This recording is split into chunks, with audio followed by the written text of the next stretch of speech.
广州 Маш том боломж бололцоо хязгааргүй хөл хөдөлгөөн тэр бом барааны сонголт энэ бол олон улс худалдааны хот. Би хятад энэ Гуанчжоуд ирснээс хойш одоогоор яг 3 сар болж байна. Энэ бүх үйл явц процессороо та хэдтэй одоо хуваалцаад юун дээр алдсан, юун дээр болсон, яагаад Гуанчжоуийг сонгосон энэ тухайга та бүхэнд одоо хуваалцахаар бэлэн боллоо. За тэгээд шулуухай хэлэхэд миний энд хятад ирсэн зорилго бол маш энгийн онлайн шоп ажиллуулад хөл дээрээ зогсох байлаа.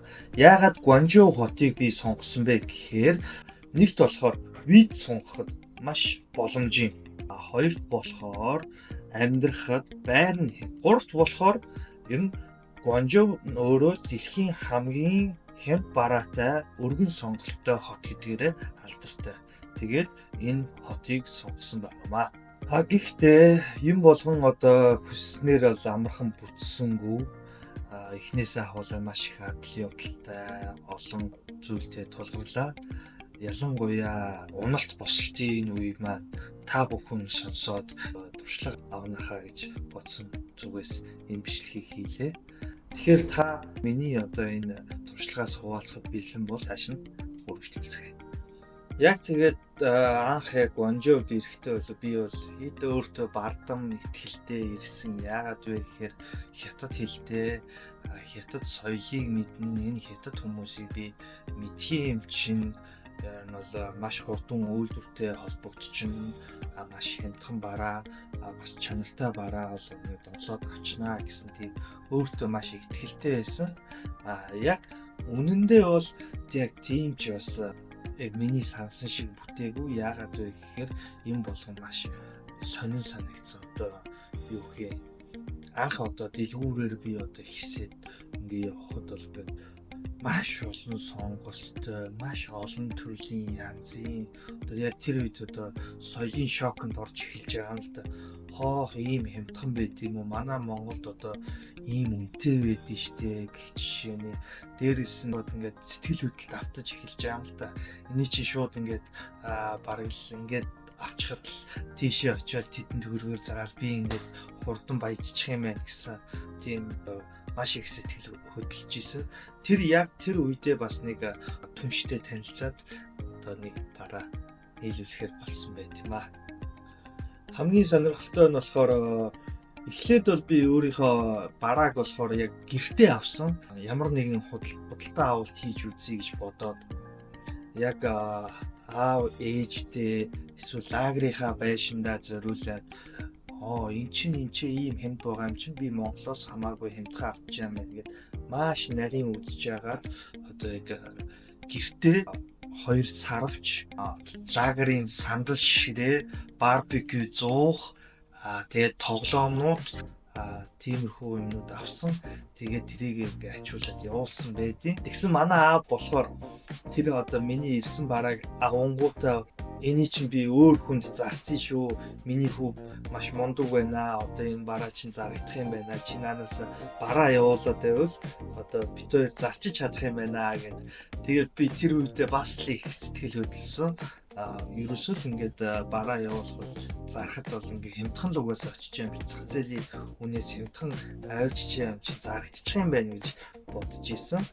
Гэвч бол яг дараагийн яг энэ сэтгэл хөдлөл автагдсан үедээ маш том алдаа гаргаж одоо ихний явуулалтаа авсан байт юм аа.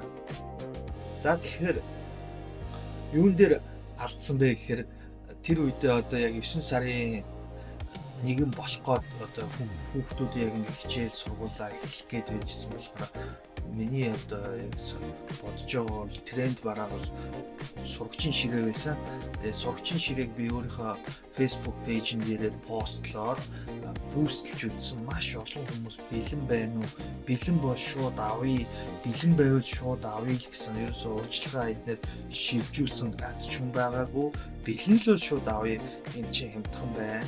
Болж юм гэсэн тийм мессежүүд бол надад маш ихээр ирсэн. Тийм болохоор эхний бараа зарсан тэр одоо эхний гүйлгээрээ шууд бэлэн ширээгээ захиалчийгээд өөрийнхөө мөнгөө гаргаад бэлэн сурчин ширээ захиалсан. Гэвч үйлдвэр маань болохоор 7 хоног үйлдвэрлээд би чамд энэ сургачийн ширээнүүдийг чинь чамд илгээнэ гэсэн. Тэгээд 7 хоног үйлдвэрлсэн. Каргон дээр очиод каргон дээрс явахдаа дахиад ирээн хүртэл явхад нэг 4 хоног болсон. Ингээ 11 хоног болсон.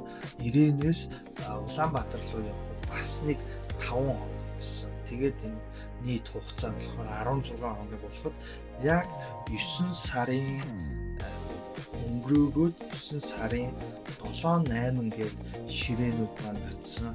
Тэр үед болохоор хүмүүс яг бэлэн байгаа гэж авъя гэж хэлсэн юм. Орос сургуугүй алга болсон. Одоо хүртэл тэр ширээн маань царагдаг. Айгуу сайн.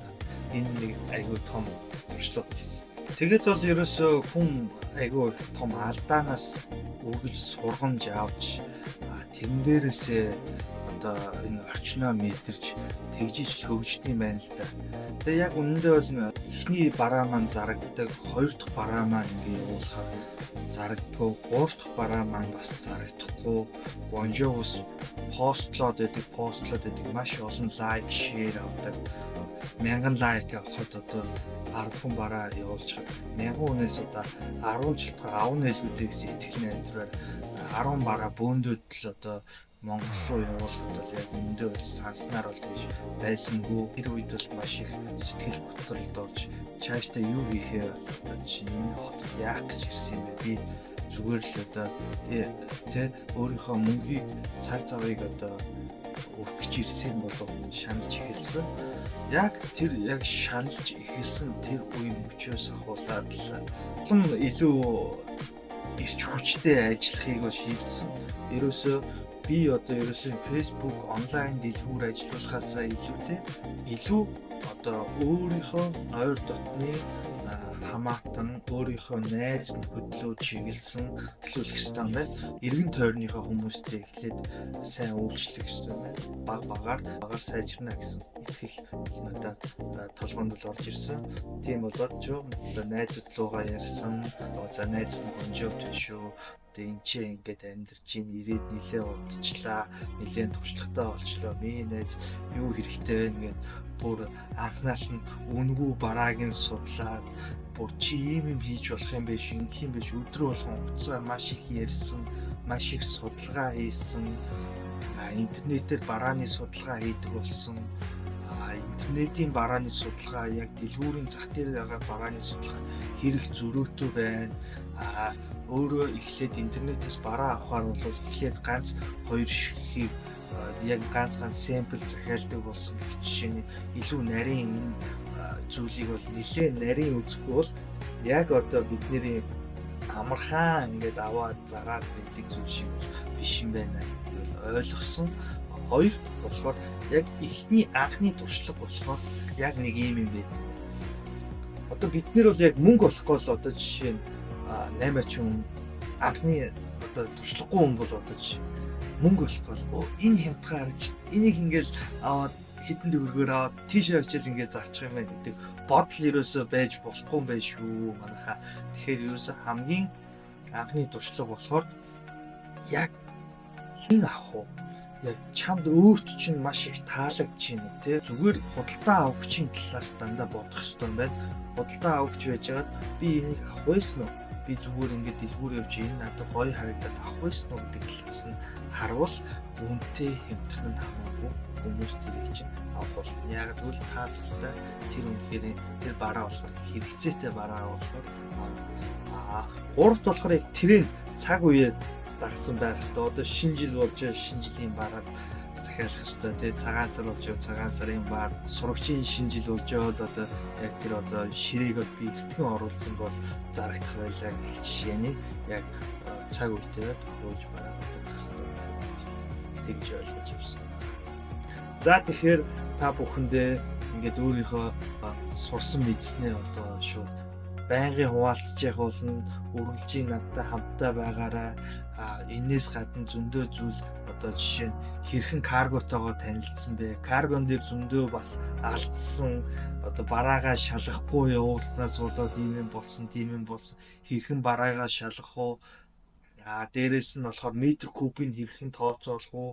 Монгол руу явдаг одоо ихэвчлэн одоо энэ чинь алдж байгаа хүмүүс каргон дээр алддаг өөр монгол хүмүүстэй гэрээ хэлэлцээр хийдэг, өөр монгол хүмүүсийн дундаас нь чавчаа хийдэг.